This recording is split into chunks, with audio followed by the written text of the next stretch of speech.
Guzior, who is VP of Sales at TREW, joining us here. So, Pete, how you doing? I'm doing really well. Thanks for having us. Good to see you. Happy to get you on here. How's the show going so far? We're like one hour in, right? Exactly. To showtime. So how's it going? Actually, it's been fantastic. The Yeah? traffic's been good, and already had several conversations with prospective customers or clients. So, always a good thing. All right, very good, very good. So why don't you kind of give us, kick it off with a brief overview of TREW and what you guys do? Sure. What does TREW do? TREW is a automated material handling provider based out of Cincinnati, Ohio. Our 500 plus teammates deliver to the who's who in retail and e-commerce. Full solution provider, right? From the early phases of data analysis needed to do the appropriate solutioning, through execution with our project management and engineering teams across all of the practices, whether that be mechanical, controls, software as well. And then our manufacturing teammates based both in Ohio and in Wisconsin, they're the heart of our organization. They're the ones that, the blue bloods that come in and truly deliver to our customers. So, and once we go live, our customer experience team for that 724 support, it's not only what you do with the system, it's how you support it for the life of that system. And it's one of the things we formed, really solidified in our organization when we formed TREW, and very proud of our customer service and how we take care of our customers long term. Yeah, absolutely. And I think that's such an important thing, right? Especially when you're doing a project like that in an operation or a warehouse, and it becomes incredibly important to make sure that you have that support for the long term. So tell us a little bit now, like what are you seeing in the market? I mean, we see automation, robotics out here on the floor here at Manifest, but what are you guys seeing are some of the trend in the market? Yeah, so automation, we kind of see a couple of different trends. One, the use of automation, right, and higher levels of automation. The evaluation and evolution of automated storage retrieval systems, cubic ASRS, AMRs, as they've grown over the last several years, right, and the applications that they have and the benefits they bring. So even some of our smaller customers are now able to, they may not have an automated system currently in their warehouse or their fulfillment system, and it's more manual based, but their point of entry into automation is more, they can realize it more with some of this technology that's come to market. On the flip side of that, we've also had some of our customers that were early adopters of automation, have implemented it for years, kind of rethinking on that strategy. And it's like, do we go highly automated, or do we go back to more of the basic approach? Right. So we kind of see it on both hands, both sides. Interesting, yeah. So when you say go back to more traditional approach, what's like spurring some of that thinking there? Well, I think some of them may not necessarily have realized the benefits that they were originally intended to see by going to a highly automated system. Whether it's the return on investment, whether it's efficiencies, SLAs to their customers. One of our customers, their existing network, more traditional pick, pack, and ship operation delivers higher efficiencies than some of their more automated systems as well. So it really thinks about the investment long term, what helps them deliver to their customers, and realize their benefits from an ROI perspective. Yeah, I think that's interesting to hear, definitely. And I've certainly heard, about some projects that haven't necessarily done exactly, what was expected, right, or achieved that ROI, right, and they start to think about automation and things a little differently.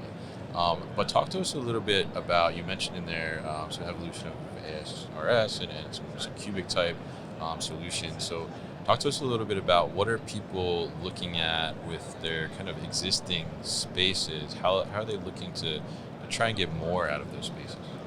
Yeah, and it's not just the hard automation either. It's also software is a big play in that. Right. And how do they expand, with the evolution of warehouse execution software, WMS systems, the overlap between those two type of platforms. By deploying it west, they might be able to realize additional benefits, leveraging how much longer they can get more throughput out of that facility for 3, 5, 7 years versus, hey, we need to consider adding another facility in our building or another facility in our network, or do we need to expand in the existing place there? So technologies such as the cubic ASRS or ASR technologies, from a case, from a tote, from a pallet handling, allows them some flexibility on density and storage if that's one of their challenges, Right. freeing up some additional space within their facility that they may be able to put in another subsystem, a smaller subsystem into the existing footprint. That gets them to the next 3 or 5 year plan for them, so not having to build a greenfield as well. So technology is an enabler for sure, but you have to take the time to plan. You are impacting an operation when you're going into brownfield type environments, Right. and you can't prevent them from getting product out the door. Yeah. That'd be bad. Yeah, I mean, at the end of the day, got to get the boxes out the door, right? Absolutely. Yeah. So are you seeing in that regard? I mean, are you seeing more people lean towards trying to do something with their existing space versus saying, "Let me go get a new space and start from scratch"? I guess. You know, I don't know if it's a 50-50 split, but I would say in the last 12 to 18 months, Yeah. predominantly it's been how do we leverage the existing infrastructure we have today. Some customers have aged systems, so it just needs to be refreshed. It might be 20, 30 years old. They can bring some new life to it by upgrading and replacing some of that technology just to help out in the short term.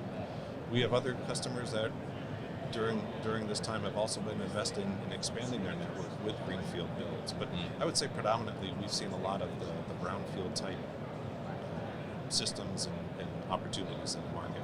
Yeah, and I mean, to that point too, on the brownfield side, I mean, do you find that there is opportunity there that people don't necessarily realize or necessarily maybe even think is possible in a building that they've been in for some time? Absolutely. Yeah.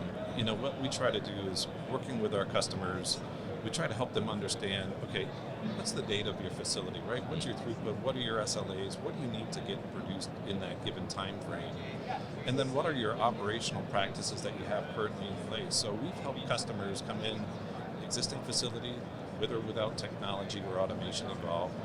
And we've helped them just by making operational or process improvements, right? No investment in an automated system. But we've also had customers that are manual based right now, but we're able to make them realize, yeah, we can take a step forward here, whether maybe it's an AMR based or a small sort system, something that can help, you know, face some of their challenges with labor or space, whatever that might be. But then also those customers that, hey, we need to put in more fully automated system to meet our demands and our growth. So it's a broad spectrum from our customer base and what their needs are, and automation absolutely helps enable that. Interesting. Yeah, definitely. Like no one size fits all, right? Correct. Yeah, it's all very unique. So very interesting there. And you know, if we look at the automation landscape itself, I guess for you, I'm curious, like what's most exciting for you in automation right now? I'll tell you what, the one thing that's constant in our industry is change. Yeah, that's true. And evolution. Yeah. You know, you just think about the technologies that have been launched here in the last handful of years and how they've evolved, and just, you know, AMRs and the growth and the applications now that they really deliver a benefit to our customers. The density of ASRS technologies, that's an enabler for others to make a more compact facility. It's just exciting to see AI. How do we leverage that? How do we be smarter? Does that enable further expansion of existing facilities, prolonging the life of a system because we're a little bit smarter? We see some trends that we can react or modify within the existing footprint. So it's change. Yeah. That's exciting. Change is exciting for you. Exciting. Okay. So some people would say change is scary, you know, so that's good to hear. It's No, but exciting change for you. that promotes innovation and growth, and kind of goes against the status quo. Yeah, definitely. And I think it's very interesting because change we see now, like you mentioned, you know, there's in the last couple of years, we've seen such technological advances. I think just one, as a society, right? But two, I think, you know, the coolest part is that a lot of that advancement, we find like practical applications in our industry, right? And we get to apply some of those things, and we see just the evolution of these things kind of getting more rapid and rapid. And I think that's exciting too, the change as well, to be able to see it. So very interesting stuff with you here, Pete, and really interesting to kind of get your perspective on what people are looking at from existing facilities versus new facilities, some of the trends out there.